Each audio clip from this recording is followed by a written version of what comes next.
What's up, Prizefight fans? I'm Brian Tong, and we have a big-time battle between two of the most rugged digital cameras on the planet. If you're extreme, this is the Prizefight for you. It's a picture-perfect punch-out between the Panasonic TS4 and the Olympus TG1.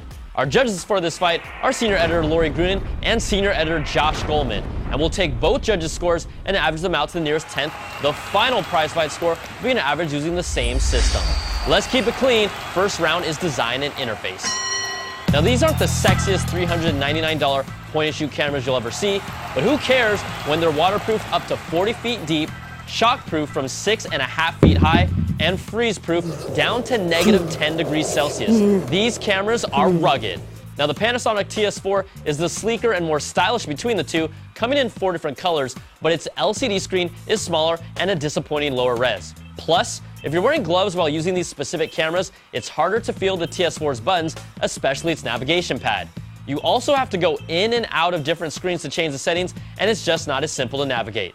The Olympus TG1 is thicker, it's bigger, it only comes in gunmetal and black, but it has a better grip, a bigger and higher res screen, and its navigation is better organized with its mode wheel that clicks into place and its D-pad that allows you to tweak your camera's key settings on the fly without jumping into another screen.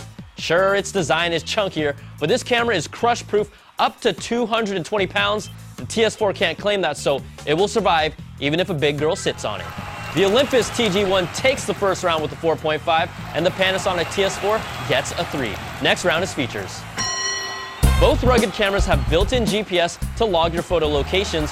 Panasonic's TS4 has an indicator light on the top, and on the Olympus, it will show you on the screen. The TS4 captures AVC HD and MP4 video at a 1080p quality. It also has modes like miniature for a tilt-shift lens effect, and a 3D mode that takes multiple shots and overlays them to play on 3D TVs, computers, or frames. Overall, the features package is pretty standard here. Now, it also has a removable battery that requires you to use a wall charger, so you'll need to carry multiple batteries if you're on the go. Now, the Olympus TG1 uses a removable battery, and it allows you to plug your camera directly into any power sources using a USB cable that's a lot more versatile. But its biggest feature is its bright f2 aperture lens that's a fast one, and no rugged camera on the market comes close. It takes 1080p video, it has multiple shooting modes and special effects as well, plus it has an LED light in macro mode and a bayonet mount for different lens attachments. The Olympus comes out strong once again with another 4.5, and the Panasonic gets a 3. So after averaging 2 rounds, the Olympus TG1 takes a strong lead. Next round is shooting performance. Check out the numbers here, people, and the cameras match up pretty evenly. Panasonic has an edge when it comes to the first shot from startup, and it also has a faster shot-to-shot time, but it's still very close. Now, the shutter speeds are identical in bright lighting conditions, and the Olympus TG1 is just a hair better in dimmer lighting.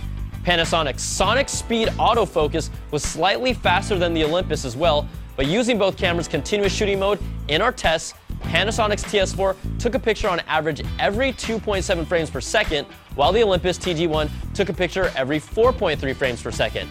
Now, if you lower Olympus's resolution to 3 megapixels, it can be set to 15 or even 60 frames per second. Both cameras are pretty neck and neck overall, and we're calling this round a tie at 4. We're down to the final round that decides it all, and it's image quality. When it comes to image quality, these guys just won't wow you when they're focused on being rugged cameras. The pictures tend to look soft or over-processed, resulting in visible artifacts even at ISO 100.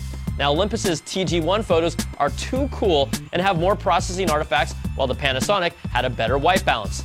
Now, neither camera stands out here, and in the final round, we're giving them both 3s. So let's average out all 4 rounds, and it was a prize fight where the Olympus charged hard out of the gates, and Panasonic just couldn't make up the difference, and the Olympus TG1 takes this prize fight 4 to 3.3 and is your prize fight winner.